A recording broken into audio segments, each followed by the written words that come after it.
মানুষের পক্ষে সেটাই সর্বশ্রেষ্ঠ ধর্ম, যাতে শ্রীকৃষ্ণের প্রতি ভক্তি জন্মায়। ভক্তিও এমন যার মধ্যে কোন রকম কামনা নেই। কি বলছেন দেখুন, মানুষের পক্ষে সেটাই সর্বশ্রেষ্ঠ ধর্ম, যাতে শ্রীকৃষ্ণের প্রতি ভক্তি জন্মায়। তাহলে গীতা আমায় বলেছে সর্বধর্মানাং পরিত্যজ্য মামেকং শরণং ব্রজ। আবার ভাগবতে বলছে যে মানুষের পক্ষে সর্বশ্রেষ্ঠ ধর্ম সেটাই যাতে শ্রীকৃষ্ণের প্রতি ভক্তি জন্মায়। গীতা এবং ভাগবত এক সূত্রে গাথা, একই কথা বলেছে। গীতায় বলেছে সমস্ত ধর্ম পরিত্যাগ করে শুধু আমাকে আশ্রয় করো, আমি তোমাকে সমস্ত পাপ হতে মুক্ত করে দিয়ে মোক্ষে নিয়ে যাব। আবার ভাগবত সেই কথাই বলছে যে মানুষের পক্ষে সেটাই সর্বশ্রেষ্ঠ ধর্ম, ভগবান কৃষ্ণের প্রতি ভক্তি জন্মানো। তো ভগবান কৃষ্ণ কে আমার জানা প্রয়োজন, যে ভগবান কৃষ্ণটা কে, ওনাকে কেন আমার জানা প্রয়োজন, কেন আমি তার প্রতি ভক্তি রাখি। তো মানব জীবনে যখন তুমি সনাতন ধর্মে এসছো, বুঝতে পেরেছ সে গীতা বলো কিংবা ভাগবত, দুটো আনমোল গ্রন্থ, দুটো আনমোল বিষয়। এই দুটো বিষয় তোমাকে এইটুকুই বলে এই জগৎ সংসারে একমাত্র ভগবান শ্রীকৃষ্ণ, দ্বিতীয় আর কোন ভগবান নেই, এটা তোমাকে প্রথম বলে। এবং আমরা ভগবান কৃষ্ণ থেকেই কৃষ্ণ তত্ত্বে গড়া, কৃষ্ণ তত্ত্বে প্রবাহিত। আমাদের জীবন মরণ ভগবান কৃষ্ণের হাতে। কৃষ্ণই বিভিন্ন জনকে দায়িত্ব নেভানোর জন্য দিয়েছেন। ব্রহ্মা বলো, বিষ্ণু বলো, শিব বলো, দুর্গা বলো, যাকে ব্রহ্মায়া বলো, যাকে যেমন যেমন করেছে, বায়ু দেবতা বলো, সূর্য দেবতা বলো, চন্দ্র দেবতা বলো,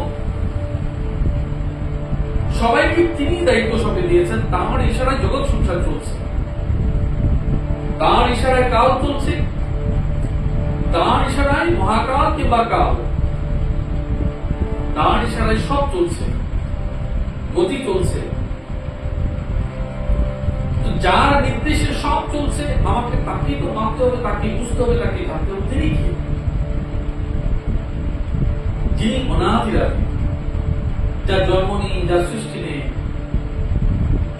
যিনি পূর্ব ছিলেন, এখনো আছেন, ভবিষ্যৎ থাকবেন, যিনি পুনরায় সৃষ্টি হন না, পুনরায় ধ্বংস হন না, এই চরাচর জগতের যিনি সর্বজ্ঞাতা, যিনি আমাকে তোমাকে জন্ম দিয়েছেন, যিনি প্রারব্ধ রূপে আছেন, যিনি ভাগ্য রূপে আছেন, যিনি সর্ব অবস্থানে যিনি অবস্থান করছেন। এই ধরিত্রীও যার স্বরূপ, আমি যা ওজন করি তাও তার স্বরূপ, আমি যাহা রেখে দিই তাও তাহার স্বরূপ, যা দৃশ্য তাও তাহার স্বরূপ, যা দৃশ্য তাও তাহার স্বরূপ। আমি যাহা বুঝি তাহাও তিনি, যাহা বুঝি না তাহাও তিনি। আমার প্রেমটাও তিনি, আমার ভালোবাসাও তিনি, আমার ঘৃণাটাও তিনি, আমার সব তিনি। আমার সত্তা এবং তার সত্তার মধ্যে কোনো তফাৎ, আমি তার কাছ থেকে কিছুই আলাদা নই, তিনি সেই কৃষ্ণ। এই জগৎ সংসার যার মধ্যে অভিন্ন ভাবে সত্যি গ্রন্থিকার আছে, এই জগৎ সংসার যার মধ্যে এক অভিন্ন সত্যি গাথা আছে, তিনি কৃষ্ণ, আর কেউ না। বাকি সকলের সঙ্গে সম্পর্ক হলে যাবে এবং আসবে, যাবে এবং আসবে। তাকে জানলে তোমার যাওয়া আসা বন্ধ হয়ে যাবে, পরমাত্ম সিদ্ধ হবে। তাকে জানলে তোমার পরমাত্ম সিদ্ধ হয়ে যাবে। ভক্তি এমন যার মধ্যে কোনরূপ কামনা নেই, ভক্তি এমন যার মধ্যে কোনো কামনা নেই। এই জগতের সবচেয়ে শ্রেষ্ঠতম বিষয় কি? একমাত্র হচ্ছে শ্রেষ্ঠ বিষয় হচ্ছে তুমি কর্মের শেষে কি চাইছো? মুক্তি। জ্ঞানের শেষে কি চাইছো? মুক্তি, মানে ভগবানের কাছে ফিরে যাওয়া। কর্ম দিয়ে কি চাইছো? ভগবানের কাছে ফিরে যাওয়া। জ্ঞান দিয়ে কি চাইছো? ভগবানের কাছে ফিরে যাওয়া। কিন্তু ভক্তি এমন অদ্ভুত বিষয়, যে ভক্তি গড়ে উঠেছে শুধু প্রেমকে দিয়ে, ভালোবাসা দিয়ে। এই ভক্তি তার পাপড়ি, তার দোল ফুলের মতো, এই সব কিছু গড়ে উঠেছে প্রেম এবং ভালোবাসা দিয়ে। এবং ভগবান বলেছেন এই ভক্তি ছাড়া তোমার আমাকে কিছুতেই তুমি বুঝবে না, জানবে না, উপলব্ধি করবে না। তোমার এবং আমার পরম গুরু তিনি, তোমার এবং আমার পরম দেবতাও তিনি, তোমার আমার সখাও তিনি, তোমার আমার মিত্রও তিনি, তোমার মনরূপ শত্রু তিনি। তাহলে তুমি দেখো কি বলছেন, সেই ভক্তি একমাত্র যার জন্য তোমার এই মানব জন্ম তোমার ফিরে আসা। তো তোমার ভক্তি শুধু প্রেম এবং ভালোবাসা দিয়ে সাজিয়ে ভগবানের চরণে অর্পণ করা, তখন তাকে জান অনন্য প্রেমে তার সঙ্গে মনকে যুক্ত করা মাত্রই অনন্য প্রেম। যদি তোমার এই ভক্তি, ভালোবাসা, প্রেম যদি আর কারো প্রতি থাকে, যদি আর কারো প্রতি থাকে, তবে তোমার অনন্য ভক্তি হলো না। তুমি অনেকেই আমায় বলে, বাবা ঠাকুরের আসনে একটা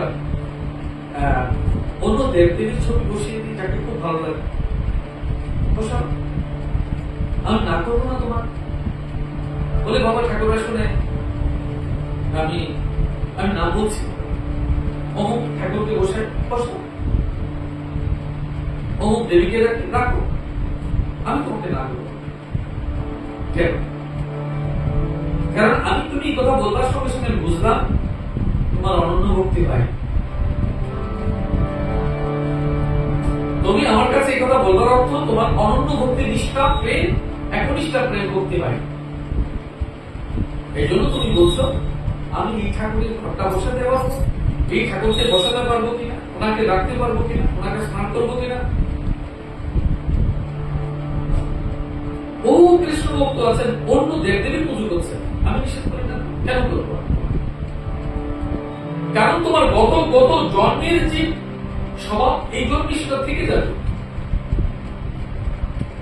এবং আমি তো তোমার এইটুকু বলবো না দেবদেবী পুজো তুমি করো না, করো, তোমার যেটা ভালো লাগে সেটা করো।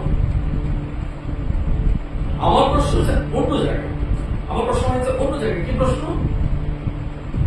যে তোমার অনন্য প্রেম, অনন্য ভক্তি ভগবানের নেক্সট, তুমি কাকে পুজো দিচ্ছ, কাকে সেবা দিচ্ছ, সেটা আমার বিষয়। কিন্তু প্রশ্ন হচ্ছে তুমি ভগবানকে দিয়েছো, বাকিরা কেউই ভগবান না। কৃষ্ণ ভিন্ন যারা আছেন কেউই ভগবান না। ভগবান শুধু কৃষ্ণ, আর কেউ ভগবান না, পরমাত্মা।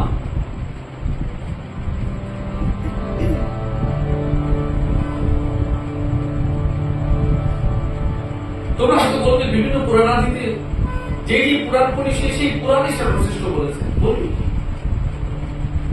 আমি কালী ভক্ত, আমি শিব ভক্ত, আমি যে দেবদেবী ভক্ত, আমি বলবো আমার মাই শ্রেষ্ঠ। আমি কি বলবো? আমার মাই শ্রেষ্ঠ। আমি কেন বলবো না? আমি তো বলবোই আমার মা শ্রেষ্ঠ। প্রত্যেক শিশুই বলবে তার মাই দেবতী শ্রেষ্ঠ। কিন্তু প্রত্যেক শিশুর মা গুলো যখন একত্রিত হয় তখন বলছে যোগমাই শ্রেষ্ঠ। ঠিক না? তোমার ছেলে নিয়ে বলছে আমার মা জগতের শ্রেষ্ঠ, মায়ের চেয়ে শ্রেষ্ঠ কেউ নেই। আমি তোমার সঙ্গে একমত। কিন্তু তোমরা সকল মা মিলে যখন কালী মন্দিরে যাও তখন কি বলছো? যোগমাই শ্রেষ্ঠ বলছো তো না? ওই কালী মাই শ্রেষ্ঠ, দুর্গামাই শ্রেষ্ঠ, বিপদনাশিনী শ্রেষ্ঠ বলছো তো তোমরা। এখন এই সব দেবদেবীরা মিলে যখন বলবে ভগবান কৃষ্ণই শ্রেষ্ঠ, তখন তোমার পরম জ্ঞান হবে। কারোর কথাটা ভুল না, সবার কথা সত্যি। তোমার ছেলে এইটুকু কেন বুঝবে আমার মা জগতের শ্রেষ্ঠ, আমি আর কিচ্ছু বুঝি না, দ্যাটস ফাইনাল। তোমার মাই জগতের শ্রেষ্ঠ, আমি তোমার সঙ্গে একমত। তোমার মায়েদের নিষ্ঠা ভক্তি বড় আছে এবং যথার্থ হওয়া উচিত। কিন্তু তোমরা মায়েরা যখন কেউ বিপদনাশিনী দাও, কেউ কালী পুজো করো, কেউ দুর্গা পুজো করো, তখন তুমি কি বলছো? জগতের সবচেয়ে বড় মহামায়া, আমার মা, তোমার মা, সকলের মা, দুর্গা মা, কালী মা, বিপত্তারিণী মা বলছো তো না? তো সকল মা মিলে যখন তাকে মা বলছো, তোমার ছেলেমেয়েরা বলছে আগো আমার মায়ের চেয়ে শ্রেষ্ঠ কালী মা, দুর্গা মা। এখন কালী মা, দুর্গা মা, বিপত্তারিণী মা সব একত্রিত হয়ে কাকে উপাসনা করছে? তার উপাসনা করে বলছে এই জগতের সর্বশ্রেষ্ঠ একমাত্র ভগবান কৃষ্ণ। এই জন্য ভগবান কৃষ্ণ শ্রেষ্ঠ। ইন্দ্র বলেছে ভগবান কৃষ্ণ শ্রেষ্ঠ, শিব বলেছে ভগবান কৃষ্ণ শ্রেষ্ঠ, কালী বলেছে ভগবান কৃষ্ণ শ্রেষ্ঠ, দুর্গা বলেছে ভগবান কৃষ্ণ শ্রেষ্ঠ, উদ্ভব বলেছে কৃষ্ণই শ্রেষ্ঠ, ঋষি মহারিষিরা বলেছে কৃষ্ণই শ্রেষ্ঠ, বিদুর বলেছে কৃষ্ণই শ্রেষ্ঠ, জগতের সকল লোক বলেছে কৃষ্ণই শ্রেষ্ঠ, সকল ঋষি বলছে কৃষ্ণ শ্রেষ্ঠ, সমস্ত দেবদেবী বলেছে কৃষ্ণ শ্রেষ্ঠ, দেবগুরু বৃহস্পতি বলছে কৃষ্ণ শ্রেষ্ঠ, দত্তগুরু শুক্রদেব বলছে ভগবান কৃষ্ণ শ্রেষ্ঠ। তবে তুমি কেন বলছো না ভগবান কৃষ্ণ শ্রেষ্ঠ? তার মানে তোমার অজ্ঞানতা তোমার বেশি। ভগবান তো স্পষ্ট করে বলে দিয়েছে গীতায় যে যারা অজ্ঞানী লোক, আসুরিক সম্পদ যাদের ভেতরে আসুরিক সম্পদ বিদ্যমান, তারা ভগবান কৃষ্ণকে মানবে না, ভগবান কৃষ্ণ নিন্দা করবে, শাস্ত্রের অপব্যাখ্যা করবে, শাস্ত্র নিন্দা করবে। তো ভগবান তো পূর্বেই বলে দিয়েছে যারা আসুরিক গুণ সম্পন্ন তারা ভগবান কৃষ্ণের নিন্দা করবে। ভাবনার কি আছে? তোমার ভাবনার তো কিছু নেই। যারা দৈবী সম্পদযুক্ত তারা কোনদিন ভগবান কৃষ্ণের নিন্দা করবে না, তারা যথার্থ রূপে জানে। এই জগতের বহু গুরু আছে, তারা কি বলছে? ভগবান কৃষ্ণ শ্রেষ্ঠ। পড়ে দেখো, যেও ভালো করে জান, তর্কের জন্য নয়, জানবার জন্য হলো। জ্ঞানকে জানো। তোমরা কি জানো গুরু মানে কি? অন্ধকারে জ্যোতি। অন্ধকারটা কোথাকার? কোন অন্ধকার? বাড়ির অন্ধকার, ঘরের অন্ধকার, না মনের অন্ধকার? যিনি মনের অন্ধকার, অজ্ঞান অন্ধকারটাকে যিনি নাশ করেছেন তিনি কোন? অজ্ঞান অন্ধকারকে যিনি নাশ করেছেন, মনের অন্ধকারকে যিনি নাশ করেছেন তিনি কোন? অন্ধকার নাশ করে কিসে দিয়েছেন? প্রকাশ করেছেন। চৈতন্য সত্তা জেগেছে কি বুঝবার জন্য? কাকে দেখবার জন্য? ভগবানকে বুঝবার জন্য। অনুভবে যদি ভগবানকে না বুঝো, গুরুকে কি করে বুঝবে? গুরু অন্য কিচ্ছু নয়, গুরু এক চরম অনুভবের বিষয়, আত্মচৈতন্য স্বরূপ। গুরু মানে চৈতন্য, গুরু মানে চেতনা। যা দিয়ে তুমি যার চেতনায় চৈতন্য প্রাপ্ত হয়ে তুমি পরম চেতনাকে, পরম চৈতন্যকে বুঝবে, সে হচ্ছে গুরু। বই পড়লাম, মুখস্থ করলাম আর বললাম গুরু মানে অন্ধকারে জ্যোতি, গুরু মানে অন্ধকারে জ্যোতি। শুধু ঠিক আছে, তোমার কথা সত্যি, কিন্তু উপলব্ধির বিষয়টা কোথায় আছে? উপলব্ধির বিষয়টা কেমন আছে? আমার মা কেমন? খুব ভালো, কিন্তু আমার মায়ের কোলে বসে যখন মায়ের সঙ্গে গড়াগড়ি খেয়ে বলবে আমার মা খুব ভালো, তখন অনুভবে বলা হলো। মাকে জড়িয়ে ধরে যখন কেঁদে বলবে আমার মা খুব ভালো, তখন অনুভবের বিষয় আসবে। তখন আরেকটা বিষয় আসছে। আমি বলবো প্রত্যেকেই প্রত্যেকের জায়গায় শ্রেষ্ঠ, কিন্তু পরম সত্য হচ্ছে কৃষ্ণই শ্রেষ্ঠ। এবং এটা বুঝবার জন্য তোমার জন্মান্তরের প্রয়োজন পড়েছে। অনেক শাস্ত্র অধ্যয়ন করবার পর মানুষ এই সিদ্ধান্ত উপনীত হয়। গীতা বলো, উদ্ভব গীতা বলো, যতগুলো গীতা আছে প্রত্যেক গীতাগুলো তুমি ভালো করে পড়ে দেখো। এই কথা বলেছি, এটা আমার বক্তব্য নয়, গীতাগুলোর বক্তব্য। কবি গীতা বলো, উদ্ভব গীতা বলো, যত গীতা আছে সমস্ত গীতা পড়ে দেখো, শুধু একটা কথাই বলেছে, এই জগতের কৃষ্ণই শ্রেষ্ঠ। আমি তো ভগবান শিবকে অস্বীকার করতে পারবো না, কালীকে অস্বীকার করতে পারবো না, দুর্গাকে অস্বীকার করতে পারবো না। আমাদের পূর্বপুরুষ থেকে শুরু করে সকলেই ওনাদেরকে পুজো করে, ওনাদেরকে সব করে এসছে। ওনারা যে কথাগুলো বলছেন বিভিন্ন গ্রন্থাদিতে যে ভগবানই শ্রেষ্ঠ, ভগবান কৃষ্ণই সব এবং পরম সার, এই কথা তো আমি না নিতে পারবো না। আমার মা প্রথম আমায় বলেছে উনি তোমার বাবা, তবে তো আমি জেনেছি উনি আমার বাবা। তো আমার পরম মা যোগমায়া যদি বলে উনি কৃষ্ণ, উনি শ্রেষ্ঠ বাবা, তাহলে তো আমাকে মানতেই হবে উনি শ্রেষ্ঠ। এই আত্মতত্ত্ব বোধ যেদিন তোমার প্রকৃত জাগ্রত হবে সেদিন তুমি সত্যটাকে জানবে। একটু সময় তো লাগবে না, তর্ক করে কিচ্ছু পাবে না। তর্কে আর ধর্ম থাকে না। ধর্ম তর্ক মানেই আসনিক গুণ, দৈবী সম্পদ নয়।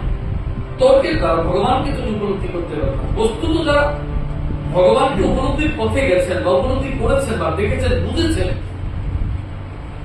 আর যাই হোক তারা জগৎকে শ্রেষ্ঠ বলবে, তোমাকে শ্রেষ্ঠ বলবে, নিজেকে নিয়ে বাড়াবাড়ি করবে না এবং নীরব থাকবে। আমি অতি বড় মূর্খ বলে তো তোমাদের সঙ্গে ঝগড়া নিয়েছি, বোঝানোর চেষ্টা করছি। এই জগৎ সংসারে একমাত্র পরম জ্ঞানী ভগবান কৃষ্ণ, এরপর সকলেই তার কাছে কিচ্ছু নয়। আমরা সত্যি সত্যি তো তার কাছে, জ্ঞানের কাছে কোটি কোটাংশের মধ্যেও নেই, কোটি কোটাংশের মধ্যেও নেই। ভগবান বলছেন যে অনন্ত প্রেম তার সঙ্গে জীবনকে যুক্ত করা মাত্রই, সে প্রেম যেদিন তোমার প্রকৃত আসবে সেদিন ভগবানকে দেখা মাত্র। বলে ভগবানকে কখন দেখি? অনেক দিন পরে যদি তুমি তোমার মাকে দেখো, বাবাকে দেখো, তোমার চোখে জল আসবে। তিনি গুরু। তো অনেক দিন পরে যদি তোমার গুরুকে তুমি দেখো, কখন তোমার চোখে জল আসবে? কিসের জন্য আসবে? প্রেম, শ্রদ্ধা, ভক্তি, সমর্পণ। এই জন্য তো আসলে কিছুর জন্য আসে। বিবেক ধারণা হয়, বিবেক এবং বৈরাগ্য ফুটে উঠে, চোখে জল চলে আসে। আপনার চোখে পেয়েছে, আমার পরম নিকট আপনিও কে পেয়েছেন, যিনি আমার এই ভব সংসার পার করবেন। আর তো জগতে কেউ নেই। মাও বলছেন গুরুর কাছে যাও, বাবা বলছেন গুরুর কাছে যাও, সবাই বলছেন গুরুর কাছে। কেন যাবো গুরুর কাছে? গুরুর কাছে এই কারণেই যাব, গুরু আমার মনকে আমার বিষম জ্বালা থেকে মুক্ত দেবে। গুরু এমনই কৌশল, ভবরোগের ঔষধ। এই ভবরোগের ঔষধ একমাত্র গুরু তিনি আত্মীয় দিতে পারে না, যার কাছ থেকে আমি পরে মুক্তি পাবো, বিষের দংশন থেকে মুক্তি পাবো। এবং তিনি বলছেন তখন নিষ্কাম জ্ঞান ও বৈরাগ্যের আবির্ভাব। এই জগতে তোমরা বৈরাগ্য বলতে বোঝো পোশাক নিয়ে, ঘেট নিয়ে যারা ঘোরাঘুরি করে তাদেরকে বৈরাগ্য বলছে না। সে তো একটা বিষয় আছে, বৈরাগ্য আরেকটা বিষয়। বৈরাগ্য হচ্ছে তোমার অন্তরে জগৎ সংসার সম্পর্কে তোমার চরম উদাসীনতা, এবং তুমি জানলে জগতের এক কৃষ্ণ তুমি, এবং তুমি তোমার গুরু এবং কৃষ্ণ, এই তিন এক সমান্তরাল রেখায় তোমরা অবস্থান করছো। তুমি অনুগমন করছো গুরুর পেছন পেছন, ভগবানের কাছে যাবে বলে। আর জগৎ সংসারে নেই আমার আপনার, নেই আমার আপন নেই, পর নেই, শত্রু নেই, মিত্র নেই, কিচ্ছু নেই।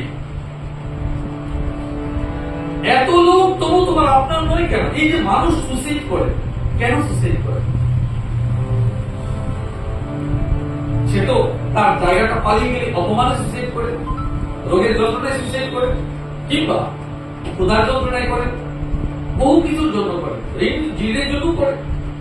কিন্তু যখন মানুষ তার স্থান ত্যাগ করে ফেলে, তখন তো তার মুক্তির জন্য কোনো রাস্তা নেই, মানে সুইসাইড করবার প্রয়োজন করে না। কেন সে সুইসাইড করে? যখন সে আর কোনো পথ দেখে না।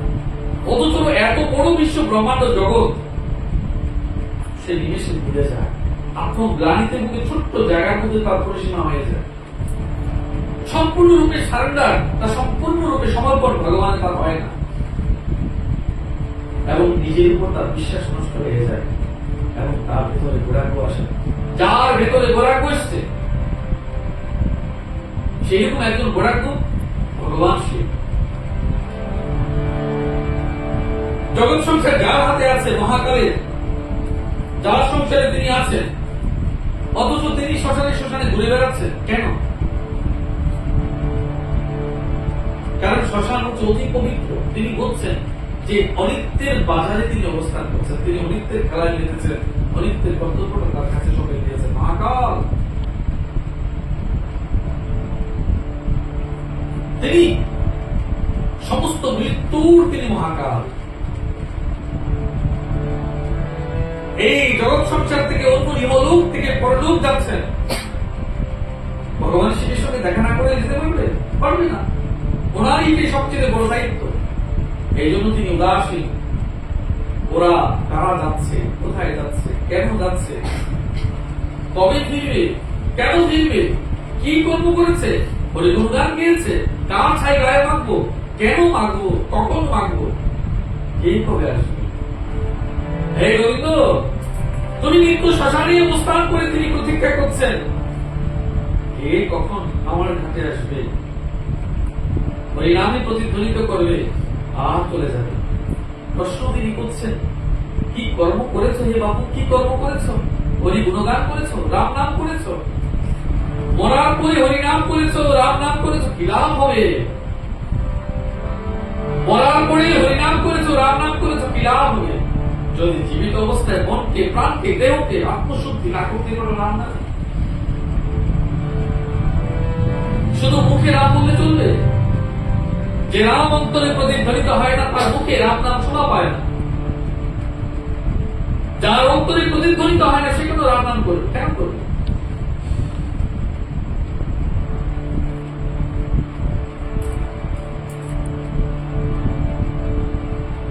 সে তো মা সমাধি, আত্মসমাধি। রাম নামে আত্মসমাধি, মহাসমাধি, মহামোক্ষ, পরম মোক্ষ। তো মুখে বললে হয়ে গেল, অনুভূতিতে আসতে হবে না। এই নাম তো নির্মাল্য প্রসাদ প্রদান করে। ভগবান এটা জানিস, এটা জানতেন, জানেন বলে তার জীবনে নিত্য বৈরাগ্য, তার জীবন অবস্থার কাছে তিনি শ্মশানে শ্মশানে আছেন। কে কতটা বার করেছো, এই কি করেছো, হে কৃষ্ণ রাধে রাধে গোবিন্দ, ওই দেখো তোমার সৃষ্টি কর্ম, তোমার সৃষ্টি তত্ত্ব। তোমার মনের ভিতরে সৃজন করেছো ব্রহ্মা, তোমার মনে এই দেহি ব্রহ্মা, এই দেহি বিষ্ণু, এই দেহি শিব।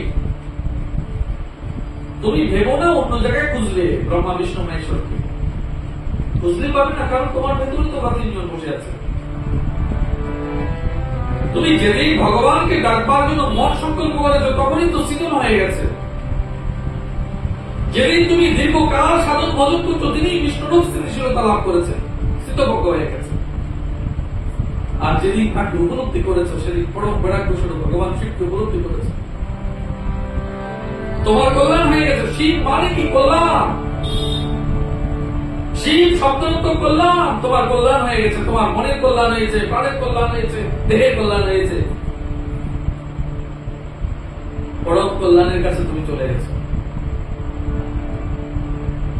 তাহলে কি হচ্ছে দেখো, ঠিক ঠিক ভাব পালন করে যদি মনুষ্য হৃদয়ে ভগবানের লীলার কথার প্রতি অনুরাগ না জন্মায়, তাহলে সেই কর্ম বিকাশ মাত্র। তাহলে এমন কর্ম করো, ঠিক ঠিক কর্ম করেও যদি ভগবানের লীলার কথার প্রতি তোমার অনুরাগ না জন্মায়। অনুরাগ মানে কি? তুমি যে বলো অনুরাগ, অনুরাগ মানে কি? এক প্রকার আসক্তি, ভগবানের প্রতি টান, গুরুর প্রতি টান, এই একজন আরেকজনের প্রতি যে আকর্ষণ, যে টান, ভক্তির পরাকাষ্ঠা, প্রেমের পরাকাষ্ঠা, যে টান, সে তো অনুরাগ।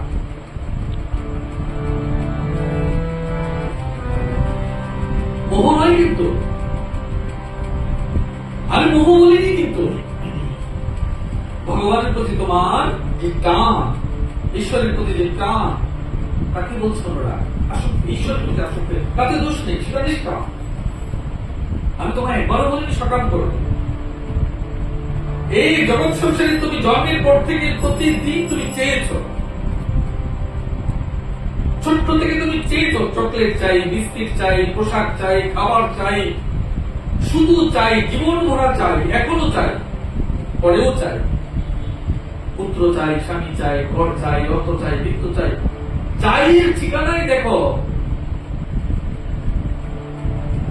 পাহাড় হয়ে যাবে। যদি শুধু বলি, শুধু যদি তুমি বলো আমি জীবনে কি চেয়েছি, এটা পাহাড় হবে, চাইয়ের পাহাড় হবে। কি চাওনি? শূন্য পাবে। আমি শুধু এইটুকু বলছি, ওই সকাল চাইয়ের বাজারে চাই না, আমি শুধু ঈশ্বরকে চাই। যাকে পেলে সমগ্র জগৎ আমার, যাকে পেলে সমগ্র পোশাক আমার, যাকে পেলে সমগ্র ভুবন আমার, তার ঘর আমার, বাড়ি আমার, সব আমার, প্রকৃতি আমার, যাকে পেলে সব আমার, আমি তাকে চাই। আমি একটু একটু করে কেন ভগবানের কাছে একটু একটু করে কেন চাইব? আমি ভিক্ষুক নই। আমার ভগবান বিশ্ব ব্রহ্মাণ্ডের মালিক, আমি তার অংশ, আমি তেমন, আমিও জগৎ সংসারের মালিক, আমি গরিব নই, আমি পরমাত্মার অংশ, আমি ছোট নই, আমি তুচ্ছ নই, আমি নিচ নই। যখন পরমাত্মিক জগতে যাবে তখন তুমি খুঁজে পাবে তুমি শুধু তোমার পরিচয়, তুমি পরমাত্মার অংশ। সেখানে কোন জাতি পাবে না, কোন বর্ণ পাবে না, কোন ধর্ম, কিচ্ছু পাবে না, কিচ্ছু পাবে না। বুঝে তুমি শুধু মানুষ খুঁজে পাবে, আর কিছু পাবে।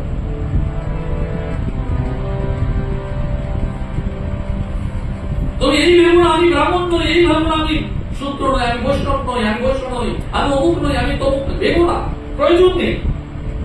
ভগবানকে পেতে হলে ঈশ্বরের কোনো প্রয়োজন পড়ে না। ভগবানকে পাওয়ার জন্য শুধু সমর্পণ যথেষ্ট, ভক্তি এবং প্রেম সমর্পণ যথেষ্ট, আর কিছু নেই। বলে আমার এই দেহ অঙ্গ প্রত্যঙ্গ এত সব সাধারণ কি প্রয়োজন? ভগবান যাহা ভালোবাসেন তাহা নিবেদন করবো। আমার কৃষ্ণ যেটা ভালোবাসে আমি তাহা করব। আমি অতি ক্ষুদ্রাতি ক্ষুদ্র। ভগবানের ভাবই আমার ভাব, ভগবানের প্রেমই আমার প্রেম। সুতরাং তার ভাবে আমি ভাবিত, তার প্রেমই আমার প্রেম। এই জন্য ভগবান যাহা ভালোবাসেন, আমার গুরু যাহা ভালোবাসেন, আমি তাহা করব। আমার তো নিজস্ব কোনো সত্তা নেই, নিজস্ব কোনো বুদ্ধি নেই, নিজস্ব কোনো জ্ঞান নেই, সবটাই ধার করা। তুমি কোথা থেকে এই বুদ্ধি জ্ঞান বিবেক পেয়েছ? তোমার গুরুর কাছ থেকে পেয়েছ? তোমার নিজের কিছু আছে? সবটা তো তুমি তোমার গুরুদেবের কাছ থেকে পেয়েছো। তোমার কাছে ছিল, যেটা তুমি জন্মসূত্রে ভগবানের কাছ থেকে এনেছ, সেটা মৃদু ছিল। তোমার গুরু সেটাকে জাগিয়ে দিয়েছে, তোমার গুরু সেটা জাগিয়ে দিয়েছে। সেই চৈতন্য দিয়ে, সেই চেতনা দিয়ে তুমি পরম সত্যকে, পরম জ্ঞানকে, পরম গুরুকে তুমি পাচ্ছ। তোমার গুরুকে যিনি গুরু করে পাঠিয়েছেন, তিনি তার স্বরূপ, ভগবানের স্বরূপ।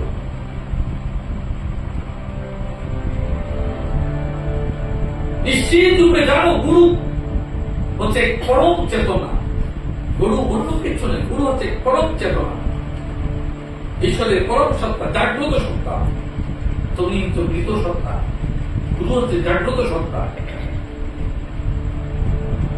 এই মৃত সত্তাকে জাগ্রত সত্তায় পরিণত করবার জন্য যে কর্ম, সেটাই গুরুর কর্ম।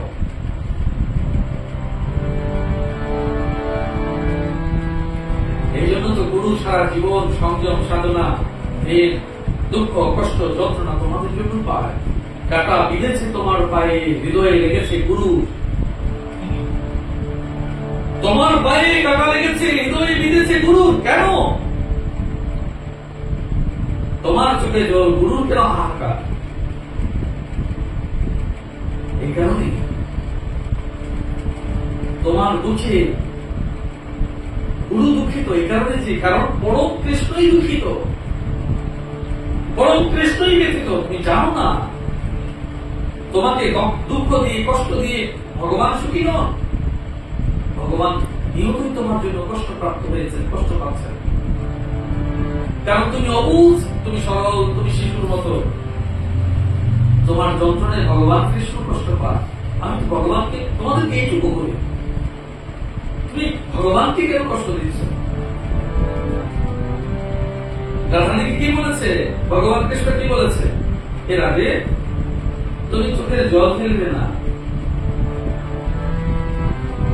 তো ভগবান কৃষ্ণ রাধারানীকে বলেছে তুমি চোখের জল ফেলবে না। ভগবান কৃষ্ণ চলে যাবে, রাধারানী চোখের জল ফেলবে না। তা কি করে সম্ভব? কি করে কষ্টটা আটকে রাখবে? কি করে আসছে রাখবো বলো?